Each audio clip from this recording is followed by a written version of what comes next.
Billionaire opened kitchen door and saw the old maid with his triplets. What he did next shocked everyone.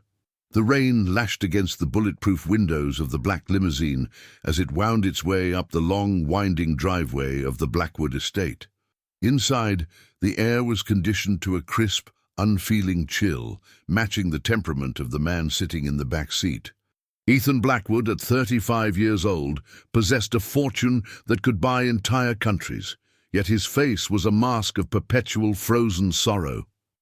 He adjusted the cuffs of his bespoke Italian suit, the fabric costing more than most people earned in a year, and stared out at the grey, weeping sky. He hated coming home. For the past 2 years, ever since the accident that had claimed his wife Sarah, the sprawling mansion had ceased to be a home. It was a mausoleum, a structure of marble, glass, and steel that held nothing but silence and ghosts. Ethan had made sure of that. He had implemented strict rules for the staff: no music, no loud conversations, and absolutely no disturbances when he was in his study. He had buried himself in his work, expanding his empire with a ruthlessness that terrified his competitors, all to avoid the crushing weight of the grief waiting for him behind the double oak doors of his house. The car came to a smooth halt in front of the grand entrance. The chauffeur, a man who had worked for Ethan for 5 years and had not seen him smile once in that time, rushed to open the door with an umbrella ready. Ethan stepped out, his polished shoes crunching on the wet gravel. He didn't thank the driver. He simply walked up the stairs, his mind already calculating the merger figures for the next quarter. He needed numbers. Numbers were safe. They were logical. They didn't cry in the middle of the night. The heavy front door was opened by the butler, a stiff man named Higgins, who looked as if he were part of the furniture. "Welcome home, sir," Higgins said, his voice a low murmur that barely disturbed the air. "We were not expecting you until tomorrow." "The meeting in London was concluded early," Ethan replied, his voice a deep baritone devoid of warmth. He handed his wet coat to Higgins without making eye contact. "Is the house quiet?" "As always, sir. The staff is in the West Wing. The children are in the nursery, I presume." Ethan flinched imperceptibly at the mention of the children. His triplets, Ava, Bella, and Chloe. They were 2 years old now, and every time he looked at them, he saw Sarah. He saw the woman he had lost, and the pain was so visceral, so physical, that he had largely retreated from their lives. He provided everything money could buy: the best doctors, the most expensive nannies, the finest clothes. But he withheld the one thing he didn't have left to give: himself. He had convinced himself that his distance was for their own good. He was a broken man, a storm cloud that would only dampen their spirits. It was better to leave them to the professionals. "See that I am not disturbed," Ethan said sharply, loosening his tie as he walked across the vast, echoing foyer. "I have calls to make." He ascended the grand staircase, the silence of the house pressing against his ears. It was a heavy, suffocating silence. Usually, this was what he wanted. He demanded it. But today, the silence felt different. It felt charged. As he reached the landing and turned towards the corridor that led to his private study, he stopped. A sound. It was faint, barely a whisper, drifting through the ventilation or perhaps echoing up from the lower levels. It was a sound that had been banned in Blackwood Manor for 24 months. Laughter. Ethan froze, his hand hovering over the door handle of his study. He frowned, his brow furrowing in irritation. He paid his staff an exorbitant amount of money to maintain a professional, somber atmosphere. Laughter implied frivolity. It implied a lack of focus. And worse, it pierced the protective bubble of numbness he had built around himself. He listened again. It wasn't just laughter. It was a melody. Someone was humming, a soft, rhythmic tune that sounded vaguely familiar, like a lullaby he had heard in a distant dream. Anger flared in his chest. Who dared to disobey him? Was it one of the new maids? He had gone through a dozen in the last 6 months. They were either too loud, too clumsy, or they tried to pity him. He hated pity. He turned away from his study, his business calls forgotten. He needed to silence this noise. He needed to reassert control over his environment. He followed the sound. It led him back down the stairs, past the formal dining room, with its table set for 12 that never seated more than one, and towards the rear of the house, the kitchen area. The laughter grew louder now. It wasn't the polite, hushed chuckle of adults. It was the high-pitched, uninhibited squeal of children. Ethan's heart hammered a strange rhythm against his ribs. The triplets? But the nannies had strict instructions to keep them in the nursery wing, far from the main areas where they might disturb him or hurt themselves.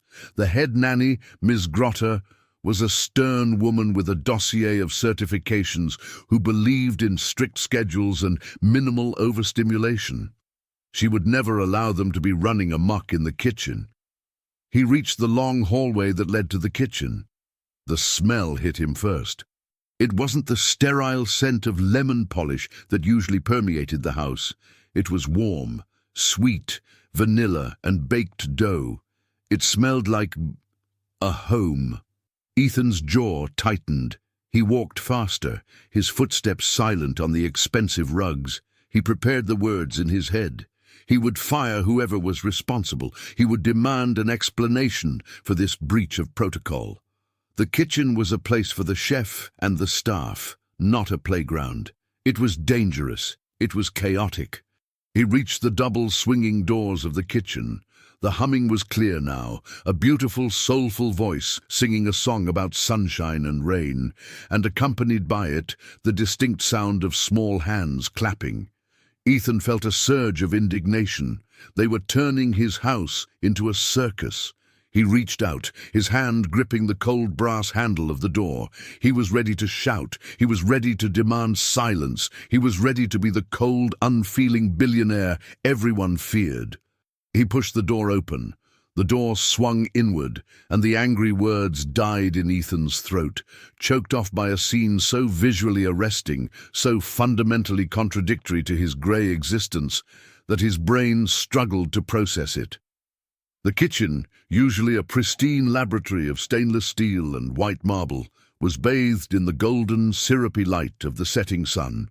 The floor-to-ceiling windows, which looked out over the western gardens, were unshaded, allowing the fiery orange and soft purple hues of twilight to flood the room. It was like stepping from a black-and-white movie into glorious technicolor. But it wasn't the light that paralyzed him. It was the people. In the center of the room, standing on the plush rug that had been dragged from the sitting area, was Emily. She was the newest maid, a 25-year-old woman he had barely glanced at during the hiring process, noting only her quiet demeanor and impeccable references. Now she looked like a vision from another world. She was wearing her standard navy blue uniform with the white apron, but she had large, bright yellow rubber cleaning gloves on her hands, which she was waving in the air like puppets. Her hair, usually pulled back in a severe bun, had come loose, framing a face that was flushed with joy and laughter. And around her were the triplets. Ethan's breath hitched. Ava, Bella, and Chloe. He had seen them only a week ago in the nursery, sitting passively in their high chairs while Miss Grotter read to them from a tablet. The doctors had told him they were delayed. They said the girls had low muscle tone, that they were lethargic, that they showed no interest in walking or talking. Ethan had accepted this as another punishment for his failures, another tragedy in the Blackwood legacy, but the children in this kitchen were not lethargic. Chloe was clinging to Emily's leg, giggling as Emily wiggled the yellow fingers at her. Ava was sitting on the floor, covered in flour, banging a wooden spoon against a plastic bowl with rhythmic glee. And Bella. Ethan felt his knees weaken. Bella was standing, not holding onto a chair, not propped up by pillows. She was standing on her own 2 feet, her tiny legs wobbling slightly but holding firm. She was looking at Emily with eyes that shone with absolute adoration. "Come on, my little loves." Emily cooed, her voice a warm embrace. "You can do it. Just one more step. Show me how big you are." She wasn't speaking to them like they were patients or fragile dolls. She was speaking to them with life, with energy. Then the triplets noticed the draft from the open door. One by one, their heads turned. Ethan stood frozen in the doorway, his hand still gripping the handle, his expensive suit feeling suddenly like a costume, a suit of armor that was too heavy to wear. He felt like an intruder in his own home. He expected them to cry. He expected them to shrink away from the tall, dark stranger who sometimes watched them from the doorway of the nursery with sad, empty eyes. But they didn't cry. Emily turned, her eyes widening in shock as she saw him. She gasped, her hands flying to her mouth, the yellow gloves vivid against her pale skin. "Mr. Blackwood," she stammered, terror instantly replacing the joy on her face. She scrambled to tidy herself, clearly expecting to be reprimanded or worse. I can explain. I know I'm not supposed to have them down here, but the nursery was so cold and—" She stopped. She realized Ethan wasn't looking at her. He was staring at the floor. Bella, the delayed child, had turned her body fully toward Ethan. She didn't look afraid. She looked curious. She took a step, then another. Her diaper crinkled softly, the only sound in the sudden silence of the room. "Dada?" The word was small, imperfect, but it hit Ethan with the force of a freight train. He staggered back, clutching the doorframe for support. He hadn't heard that word addressed to him in— He had never heard it. Not really. Bella took another step, her arms outstretched. And then Ava pulled herself up using the kitchen island handle. Chloe followed suit. The three of them, the daughters he thought were broken, were moving toward him. They were clumsy, they were wobbly, but they were walking. And in Bella's hand, crumpled and stained with a bit of flour, was a piece of construction paper. She held it out to him as she wobbled closer. Ethan's vision blurred. The room began to swim. He let go of the doorframe and took a shaky step forward. He didn't care about the flour on the floor ruining his Italian shoes. He didn't care about the dignity of his position. He sank down. The great Ethan Blackwood, the billionaire of steel, fell to his knees on the kitchen floor. He reached out trembling hands. Bella stumbled the last few inches and fell into his chest, thrusting the paper at him. Ethan looked at it through a curtain of tears. It was a crude drawing, clearly done with Emily's help, scribbles of 3 small stick figures and 1 tall one. But the words, written in thick, colourful crayon, were legible. "Welcome home, Daddy, the dam broke."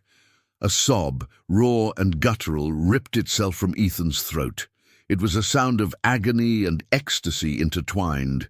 He wrapped his arms around Bella, pulling her close, burying his face in her soft, baby-scented hair.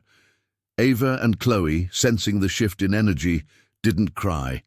They waddled over and piled onto him, a heap of small, warm bodies. He wept. He wept for Sarah. He wept for the time he had lost. He wept for the miracle that was happening right in front of him. The ice that had encased his heart for 2 years shattered in an instant, melted by the warmth of this kitchen and the impossible sight of his walking daughters. Emily stood by the island, watching him. She had taken off the ridiculous yellow gloves and was twisting her hands nervously in her apron. She should have left. She should have given them privacy, but she couldn't move. She watched the man she had thought was a monster weep like a child, and her heart ached for him. She saw the pain he carried, and she saw the love that had been buried under layers of grief. Ethan lifted his head, tears streaming down his face, soaking his collar. He looked at the triplets, touching their faces as if to confirm they were real. Then his gaze lifted to the young woman standing in the golden light. The maid who had disobeyed every rule he had set. The maid who had brought life back into his dead house. "How?" he rasped, his voice broken. "They said— The doctors said they couldn't walk. They said they wouldn't—" Emily took a hesitant step forward, her voice trembling but firm. They didn't need doctors, sir. They just needed someone to hold their hands. They just needed to know someone was waiting for them on the other side of the room. Ethan looked at her, really looked at her, for the first time. And in that moment, the shock of the event began to settle into a profound, life-altering realization. He had been so busy mourning the dead that he had almost killed the living. And this stranger, this 25-year-old girl with flour in her hair, had saved them. But the moment of peace was fragile.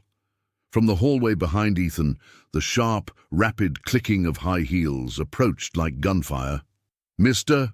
Blackwood, I heard the car." The shrill voice of Miss Grotter, the head housekeeper and nanny, echoed before she even appeared. "I apologize for the delay. I was—" Miss Grotter appeared in the doorway, and her eyes bulged as she took in the scene. The billionaire on the floor, the messy kitchen, the triplets covered in flour, and the maid, Emily, standing where she shouldn't be. "What is the meaning of this?" Miss Grotter shrieked, her face turning a mottled red. She pointed a finger at Emily. "You! I told you to keep them in the cribs. You have contaminated the children. You have disturbed Mr. Blackwood. Get out. You are fired this instant." The triplets flinched at the screaming, their little faces crumpling in fear. They buried their heads into Ethan's suit. Ethan stopped crying. His tears dried instantly, replaced by a cold, sharp clarity. He felt his daughters trembling against him. He felt the small hand of Bella gripping his lapel for safety. He slowly rose to his feet, lifting Bella with him, while the other two clung to his legs. He turned to face Miss Grotter, his eyes no longer empty, but burning with a fire that no one had seen in years. The shock was over. Now came the reckoning. "Silence!" The word cracked through the kitchen like a whip, instantly cutting off Miss Grotter's screeching tirade. It wasn't shouted, but the authority in Ethan Blackwood's voice was absolute, honed in boardrooms where millions of dollars were decided in seconds.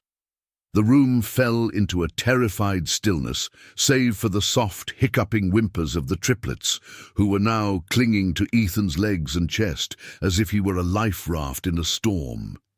Miss Grotter, a woman who prided herself on her ironclad control and her pristine, starch-stiffened uniform, froze. Her mouth hung open, her finger still pointed accusingly at Emily. She looked from the billionaire to the maid, her eyes darting nervously. She had never seen Ethan holding his children. In 2 years, she had only ever seen him stand by the nursery cribs, hands clasped behind his back, observing them like museum exhibits. Seeing him now, on his knees in the flour-dusted kitchen, clutching Bella to his chest, was a glitch in her carefully constructed reality. "Mr. Blackwood," Grotter stammered, lowering her hand but keeping her chin high, attempting to salvage her authority. I was merely reprimanding the staff for this unauthorized behavior. This woman has kidnapped the children from the secure wing. She has exposed them to unhygienic conditions. Look at this mess. Flour, sugar, these are potential allergens. And the noise level. It is strictly against the developmental protocols Dr. Aris prescribed. Ethan ignored her. He didn't even look at her. His attention was entirely focused on the young woman standing by the island. Emily was trembling, her hands gripping her apron so tightly her knuckles were white. She looked terrified, but she didn't look guilty. Her eyes were fixed on the children, checking them for distress, silently communicating comfort to them, even across the room. "You said they needed someone to hold their hands," Ethan said, his voice low, rough with the residue of his tears. He gently wiped a smudge of flour from Bella's cheek with his thumb. The little girl leaned into his touch, her eyes wide and trusting. "How long, Emily? How long have you been doing this?" Emily swallowed hard. She stepped forward, ignoring Grotter's glare. 3 months, sir, since the day I started." 3 months, Ethan repeated, the words tasting like ash. "For 3 months, you have been teaching my daughters to walk, to laugh, to draw. while I sat in my office believing they were invalids. I didn't mean to deceive you, sir, Emily said quickly, her voice gaining strength as she defended her actions. But every time I went to clean the nursery, they were just sitting there, in the dark. The blinds were always drawn. Ms. Grotter said the light was overstimulating. They weren't allowed toys that made noise. They weren't allowed to be held for more than 10 minutes for feeding. They were starving, Mr. Blackwood. Not for food, but for touch, for life. Lies, Grotter hissed, stepping forward aggressively. These are medically approved standards. The children are fragile. They have a delicate constitution. This uneducated girl knows nothing of child psychology. She is treating them like common street children, engaging in rough play and exposing them to bacteria. They are walking, Ethan said. He stood up slowly, lifting Bella effortlessly in one arm. Chloe and Ava immediately grabbed the fabric of his trousers, refusing to let go. He towered over Grotter now, his shadow falling over her. You told me they had muscle atrophy. You told me they needed physical therapy specialists, which I paid thousands for. You told me they were cognitively delayed. They are, Grotter insisted, though her voice wavered. This is a momentary adrenaline response. It's dangerous. Their bones aren't ready. Putting them on the floor is negligent. Negligent? Ethan turned his gaze to the drawing he was still clutching in his other hand. Welcome home, Daddy. The colors were bright, chaotic, and full of life. It was the most beautiful thing he had ever owned. Emily, did you force them to draw this? Emily shook her head, tears pricking her eyes. No, sir. We've been practicing for weeks. Bella loves the color red. Ava likes the blue. They talk about you, you know, even if they don't have the words yet. They know who Dada is. I show them your picture from the hallway every day. Ethan felt a fresh wave of emotion crash over him. While he had been hiding from them, terrified that his grief would poison them, this Maid, a complete stranger, had been keeping his memory alive in their hearts. She had been building a bridge he had been too cowardly to build himself. She is a manipulator, Grotter shrieked, sensing the tide turning. She is trying to worm her way into your fortune, Mr. Blackwood. Look at her, young, pretty, playing the mother figure. It is a classic scheme. I have seen it 1,000 times. She doesn't care about those brats. She cares about the Blackwood name. The insult hung in the air. Brats. The temperature in the room seemed to drop 10 degrees. Ethan's eyes narrowed. The mask of the ruthless businessman slid back into place, but this time the target wasn't a rival CEO. It was the woman he had entrusted with his most precious connection to Sarah. What did you call them? Ethan asked, his voice deadly quiet. Grotter paled. She realized her slip. I merely meant unruly children. Difficult charges. Mr. Blackwood, you must understand I have been protecting you. You requested silence. You requested order. I gave you that. I kept them out of your way so you could grieve. I did exactly what you paid me to do. I paid you to care for them, Ethan snarled, stepping closer, causing Grotter to shrink back against the refrigerator. I paid you to be the mother I couldn't be right now.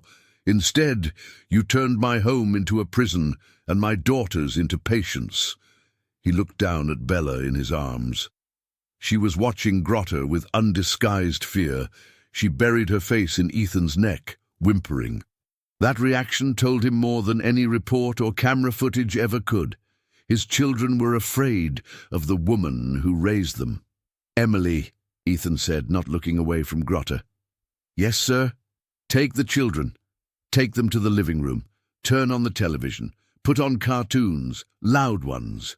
Sir, that is highly against Protoc. Grotter started. Now! Ethan roared. Emily moved instantly. She scooped up Ava and Chloe, who went to her willingly, reaching out their arms. Ethan handed Bella to her. The transfer was seamless, a testament to the bond they had formed. The three girls clung to Emily, their small bodies relaxing instantly in her embrace. She looked at Ethan, a silent question in her eyes, worried about leaving him alone with the viper, but she nodded. "Come on, sweethearts," she whispered. "Let's go watch the singing animals." She hurried out of the kitchen, the sound of her footsteps fading down the hall. Ethan stood alone in the kitchen with Ms. Grotter. The sunset outside had deepened to a bruised purple, casting long, dark shadows across the room. The warmth that had been there a moment ago evaporated with the children, leaving only the cold reality of the confrontation. Miss Grotter straightened her jacket, smoothing invisible wrinkles. Now that the emotional distraction of the children and the maid was gone, she felt she could regain the upper hand. She was, after all, a professional with 30 years of experience in high society households. She knew men like Ethan Blackwood.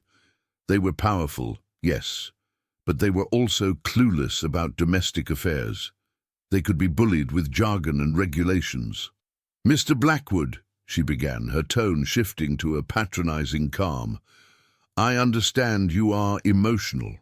It is the anniversary season of your late wife's passing, is it not? Grief can make us irrational. But let us look at the facts. That girl Emily is a liability.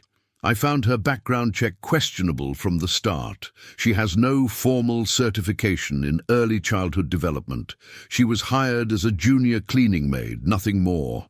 Allowing her to interact with the heiresses of the Blackwood estate is a security risk." Ethan walked over to the kitchen island. He picked up the bag of flour Emily had been using. He ran the white powder through his fingers, watching it fall like snow. "She made them cookies," he murmured. "I haven't smelled fresh cookies in this house for 2 years." "Sugar is poison for the developing brain," Grotter scoffed. "I have kept them on a strict organic nutrient paste diet. It ensures optimal physical growth without the behavioral spikes caused by glucose." "Nutrient paste," Ethan repeated, turning to face her. "You fed my children paste while you ate." "What? I see the grocery bills, Ms. Grotter. Filet mignon, imported cheeses, fine wines." Grotter stiffened. "Staff meals are part of my contract." "And the sedatives?" Ethan asked. It was a guess, a dark intuition born from the unnatural lethargy he had seen in his daughters previously. The color drained from Grotter's face completely. I don't know what you are implying." "I'm not implying anything," Ethan said, walking slowly towards her. "I'm stating a fact. My daughters were zombies. Today, they are alive. The only variable is that you weren't here, and Emily was. You drugged them, didn't you? Something mild, Benadryl, melatonin, maybe something stronger, just to keep them quiet, just to keep your job easy." "I would never," Grotter cried, her voice pitching up in panic. "I used homeopathic remedies for anxiety. They were anxious children. They cried constantly for their mother. I had to soothe them." "They cried for their mother," Ethan shouted, slamming his hand onto the counter, making the silverware rattle. "And instead of holding them, you drugged them." "I am the head housekeeper," Grotter yelled back, cornered and lashing out. "I have authority here. You abdicated your role. You locked yourself in that study and left me to deal with 3 screaming infants. You have no right to judge my methods. I kept this house running. I kept them alive." She moved towards the door. "I am calling the agency. I will not be threatened by a negligent father and his whore of a maid. I will report you. I will tell them you are mentally unstable, that you are allowing unauthorized personnel to endanger the children. We will see who the courts believe, the grieving, absent billionaire or the certified childcare expert." It was a threat, a vicious, calculated threat designed to hit Ethan in his weakest spot, his fear of losing his children, his fear that he was unfit. But Grotter had miscalculated. She thought she was speaking to the broken man of yesterday. She didn't realize that seeing his daughter walk had forged something new in Ethan's spine. "You're not calling anyone," Ethan said calmly. "I am going to my quarters to pack my things and make my calls," Grotter spat. "And then I am taking the children back to the nursery for their evening routine. You will not interfere. That girl, Emily, will be escorted off the property by security immediately." Grotta spun on her heel and marched out of the kitchen, heading not towards her room, but towards the living room where Emily and the triplets were. Ethan's blood ran cold. He sprinted after her. He reached the living room just as Grotta burst in. The scene was peaceful. The triplets were sitting on the couch, mesmerized by a cartoon on the massive TV, while Emily sat on the floor, peeling an orange for them. "Get away from them!" Grotta screamed, lunging forward. The triplets screamed in unison, a high-pitched sound of pure terror. Bella scrambled backward, falling off the couch. Emily was on her feet in a split second, placing her body between the woman and the children. "Don't touch them!" Emily yelled, her voice fierce, protective. "You're scaring them." "Move, you insolent girl." Grotta grabbed Emily's arm, digging her nails in, trying to throw her aside to get to the children. "They are my charges. I am in charge here." "No!" Emily fought back, shoving Grotta away. It was a shocking breach of hierarchy, a maid physically assaulting the head housekeeper. But Emily didn't care. She spread her arms wide, shielding the 3 crying girls behind her. "You aren't taking them back to that dark room. I won't let you." Grotta, enraged, raised her hand to strike Emily. "Ms. Grotta!" Ethan's voice thundered from the doorway. He crossed the room in 3 long strides. He didn't hit her. He was not a man of violence. But he grabbed Grotta's raised wrist in midair. His grip was like a steel vice. "Don't," he whispered, his face inches from hers. The rage radiating off him was palpable, a heat wave that seemed to scorch the air. "Do not ever raise your hand to her, and do not ever look at my children again." He shoved her hand away with disgust. Grotta stumbled back, rubbing her wrist, breathing heavily. She looked at Ethan, then at Emily, who was holding the sobbing triplets, shushing them, kissing their heads. She saw the united front. She saw the end of her reign. But Grotta was spiteful. If she was going down, she would burn the house down with her. "Fine," she sneered, straightening her jacket one last time. "I leave, but you will regret this, Blackwood. You think this peasant girl can raise 3 heiresses? You think she can handle the society, the press, the education? You are dooming them to be as common and pathetic as she is. And when they fail, when they grow up to be embarrassments, remember that you fired the only person who knew how to discipline them." She looked at Emily with pure venom. "And you, enjoy playing house. It won't last. Men like him don't keep trash like you around for long." Grotta turned and stormed towards the front door. "I expect my severance check in the mail by morning, or my lawyers will be in touch." The heavy front door slammed shut, shaking the crystal chandelier in the foyer. The echo faded into silence, leaving only the sound of the cartoon music and the quiet sniffling of the children. Ethan stood still for a moment, his chest heaving. The adrenaline was crashing, leaving him shaking. He turned slowly to look at the couch. Emily had sunk back to the floor. She was hugging all 3 girls at once, rocking them back and forth.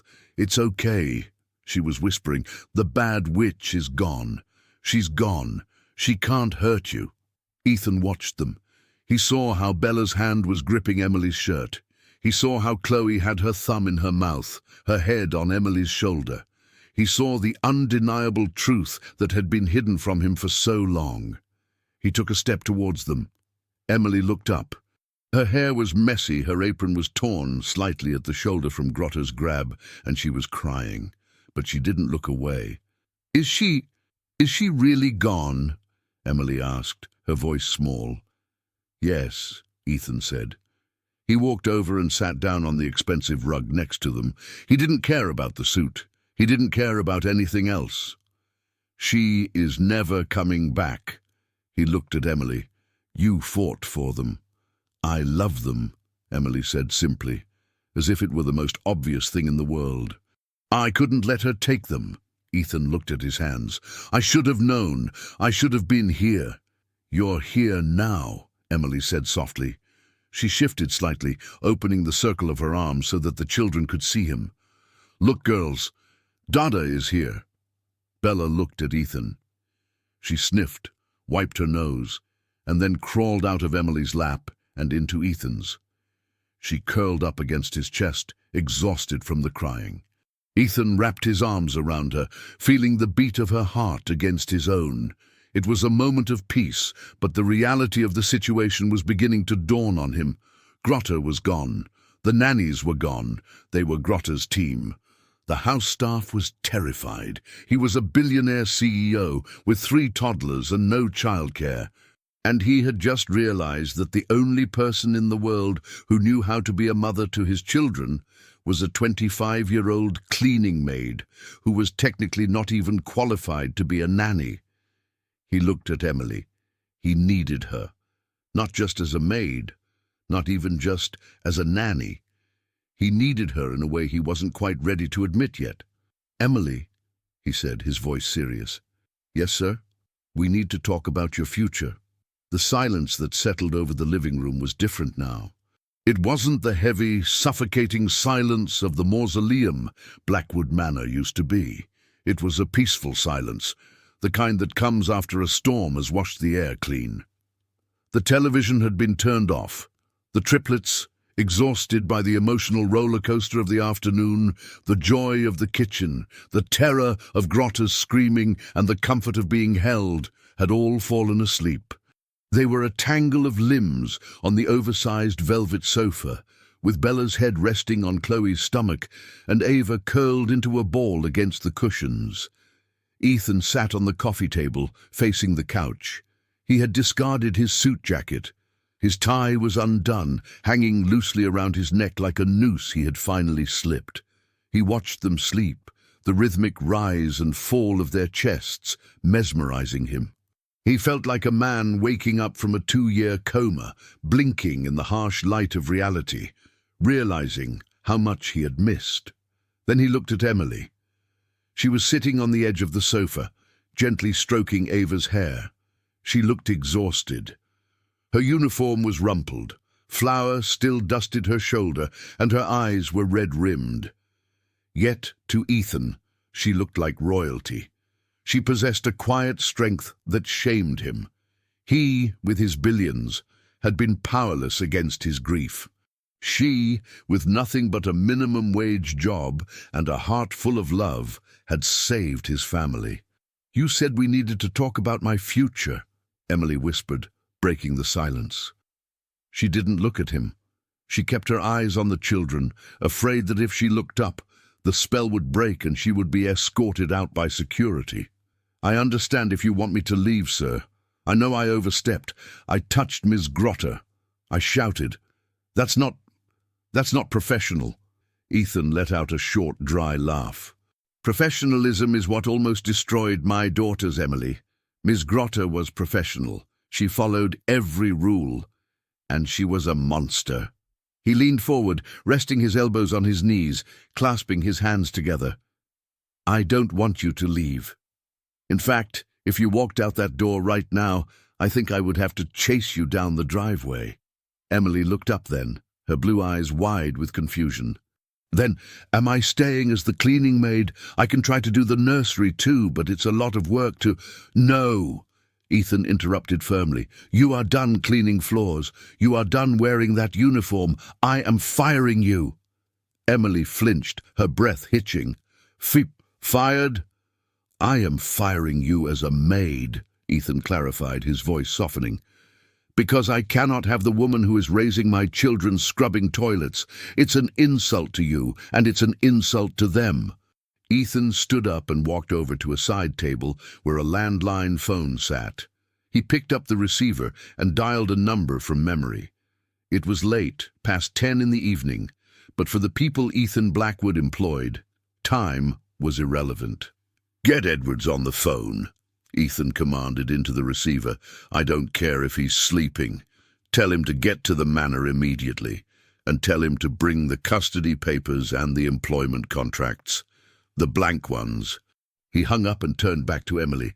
"Edwards is my personal attorney. He will be here in 20 minutes. "I don't understand," Emily stammered, standing up slowly, careful not to wake the girls. "Mr. Blackwood, I don't need a contract. I just want to take care of them." "And you will," Ethan said, walking closer to her until he was standing just a foot away. The air between them crackled with a tension that hadn't been there before, an awareness. "But not as a servant. I'm offering you a position that doesn't exist yet. I want you to be their governess, their guardian. I want you to have full authority over their schedule, their diet, their education, and their lives. No one overrules you. Not the staff, not the doctors, and not even me, unless we discuss it first."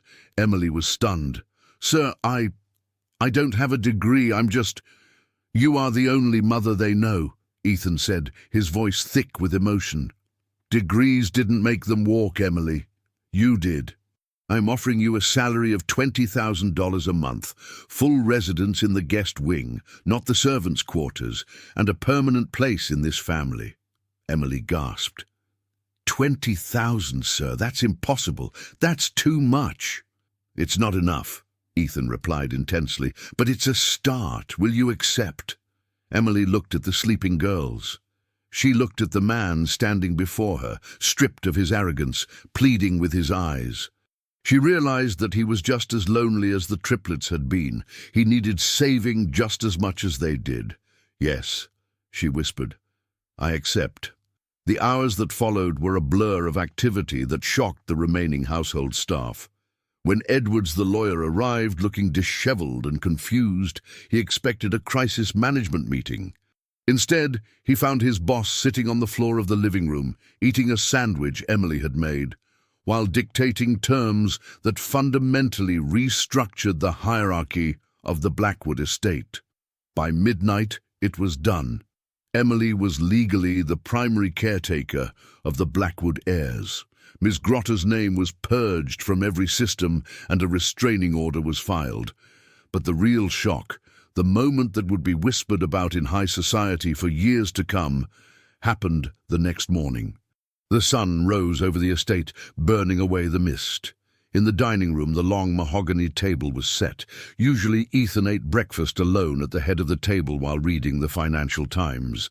The staff moved silently, invisible ghosts serving coffee. Today, the staff froze as they entered the room. Ethan was at the head of the table, yes, but he wasn't reading the paper. He was holding Chloe on his lap, trying to navigate a spoon of oatmeal into her mouth while she laughed and tried to grab his nose. Ava was sitting in a high chair that had been dragged down from the attic, banging her spoon. Bella was on the floor, crawling under the table. And sitting to Ethan's right, in the seat traditionally reserved for the lady of the house, was Emily. She wasn't wearing a uniform. She was wearing a soft yellow sundress that Ethan had ordered from a boutique in the city overnight. She looked radiant. She looked like she belonged there. Higgins, the stiff butler, almost dropped the silver coffee pot. He stared at the scene, his programmed decorum failing him. "Sir," he squeaked, Shall I set a place for Miss Emily?" Ethan looked up, wiping oatmeal from his chin. He smiled, a genuine, dazzling smile that Higgins hadn't seen in years. "She's already seated, Higgins, and from now on she eats with us, every meal. Is that clear?" "Crystal clear, sir," Higgins said, a small, rare smile touching his own lips. "Welcome to the table, Miss Emily." The months that followed were a metamorphosis. The heavy velvet curtains were pulled down, replaced by sheer linen that let the light flood in.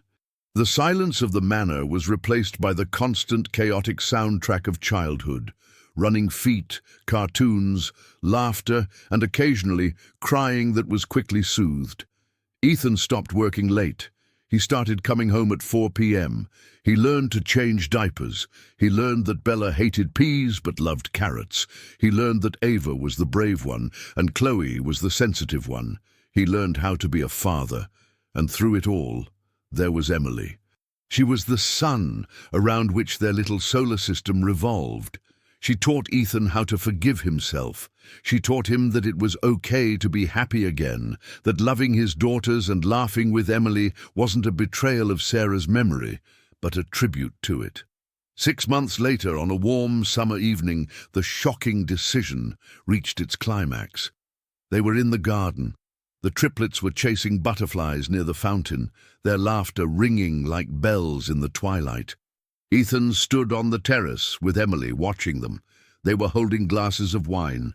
The distance between them had closed over the months, moving from employer-employee to partners, to best friends. Ethan turned to her. The setting sun caught the gold in her hair, the same way it had on that first day in the kitchen. "You saved me," he said suddenly. Emily turned, swirling her wine. "You saved yourself, Ethan. You just needed a push." "No." He shook his head.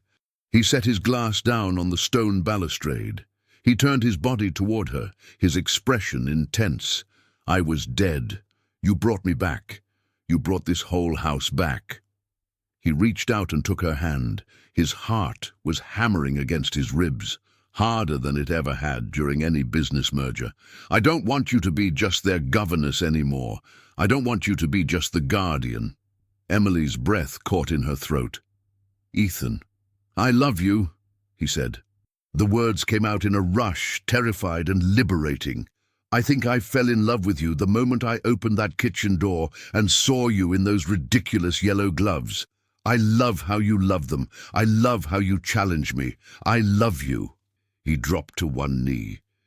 It was a mirror image of how they had met, him on his knees in front of her. But this time it wasn't in grief. It was in hope. He pulled a small velvet box from his pocket. Inside sat a diamond that caught the last rays of the sun, simple and elegant. "Emily, I know it's fast. I know people will talk. They'll say the billionaire married the maid. Let them talk. I don't care about them. I only care about us. Will you marry me? Will you be their mother, officially, and my wife?" Emily looked at the ring, then at the man who had become her best friend. Then at the 3 little girls playing in the grass who were already her daughters in every way that mattered. Tears streamed down her face, but they were tears of pure joy. "Yes," she choked out. "Yes, Ethan, yes." He stood up and pulled her into a kiss that felt like coming home. It was passionate, deep, and full of promises for a future that was bright and loud and full of love. In the distance, the triplets stopped chasing butterflies. They looked at their daddy kissing Emily. They didn't understand the complexities of adult relationships or marriage proposals. They just knew that everyone was happy. They clapped their small hands and cheered, their voices rising into the evening sky. And somewhere, in the gentle breeze that rustled the leaves of the old oak trees, there was a sense of peace. The house was no longer a mausoleum. It was a home. The billionaire had opened a door to find a maid, but he had ended up finding his life. The end.